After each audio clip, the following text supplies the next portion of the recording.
বাউল চর্চার নাম দিয়ে, সেই শিল্প চর্চার নাম দিয়ে আপনি আল্লাহকে যাতা বলবেন, কোরআন হাদিস সম্পর্কে যাতা বলবেন, এবং এরকম অসংখ্য বাউলের বক্তব্য পাওয়া যাবে।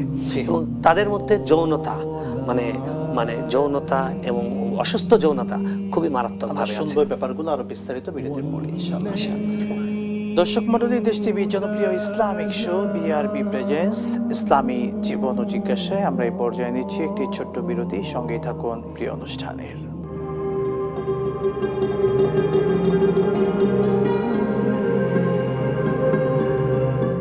বিরতির পর আবারও স্বাগত জানাচ্ছি আপনাদের প্রত্যেকের প্রিয় চ্যানেল দেশ টিভির জনপ্রিয় ইসলামিক শো বিআরবি প্রেজেন্স ইসলামী জীবন ও জিজ্ঞাসায়।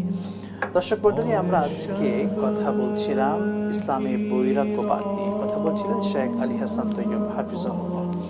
আপনাকে আবার অভিনন্দন শেখ। আমরা আজকে যে মূল টপিকে কথা বলছিলাম ইসলামী বৈরাগ্যবাদ। আসলে বৈরাগ্যবাদ বলতে কি বোঝে, যদি একটু আপনি সংক্ষেপে একটু বুঝিয়ে বলতেন। জি, বৈরাগ্যবাদ বলতে বোঝায় যে জীবন সংসার বিচ্ছিন্ন, যারা বিবাহ করে না, সংসারের দায়িত্ব পালন করে না, বিরাগী মানে মানুষজন থেকে ভব ঘুরে, এবং তারা যা ইচ্ছে তাই করছে, যেখানে ইচ্ছে থাকছে, কোনো সামাজিক পারিবারিক বন্ধন মুক্ত, দায় মুক্ত।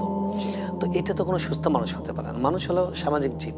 আপনি পরিবারের দায়িত্ব মুক্ত যদি হন, সমাজের দায়িত্ব মুক্ত যদি হয়, তাহলে তারা তো সমাজের মধ্যে বিশৃঙ্খলা সৃষ্টি করবে। যদিও তারা বলছে যে আমরা তো কারো ক্ষতি করছি না, যেই মানুষগুলো এই ধরনের চিন্তা লালন করে তাদের অবস্থাটা কি হবে, পরকাল কি হবে।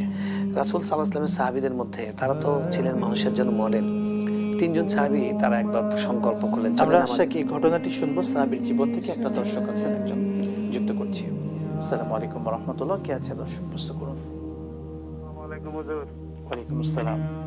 মাসুম কুমিল্লা ধর্মপুর থেকে। জি মাসুম ভাই, প্রশ্ন করুন। প্রস্তুতি কোরআন থেকে সূরা আহজাব আয়াত 21 অধ্যায় 33। সূরা আহজাব আয়াত 21। অবশ্যই রাসূলের জীবনে রয়েছে তোমাদের জন্য উত্তম আদর্শ। অবশ্যই রাসূলের জীবনে রয়েছে তোমাদের জন্য উত্তম আদর্শ। আদর্শ মানে কি? সূরা আহজাব আয়াত 21 এর মানে কি? কোরআন কি বলতেছে? আসসালামু আলাইকুম। জি, বুঝতে পেরেছি।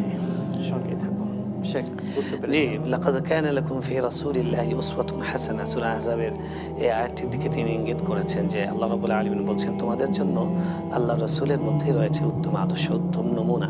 আদর্শ বলতে কি বোঝায়? আদর্শ বলতে আমরা যেটা বুঝি অনুসরণীয়, অনুকরণ করা হয়, যেটাকে ফলো করা হয়, যেটাকে মানুষ অনুকরণ করবে, অনুসরণ করবে। হ্যাঁ, তো এই যে রাসূল সাল্লাল্লাহু আলাইহি ওয়াসাল্লাম হলেন পৃথিবীবাসীর জন্য তার ব্যক্তি জীবন, পারিবারিক জীবন, সমাজ জীবন, তার ইহকালীন পরকালীন নামাজ, বন্দেগী, ব্যবসা বাণিজ্য, প্রত্যেকটা কাজের মধ্যে তিনি হলেন শ্রেষ্ঠতম নমুনা, শ্রেষ্ঠতম উদাহরণ। রাষ্ট্র পরিচালনা, তারপরে আপনার সৈন্য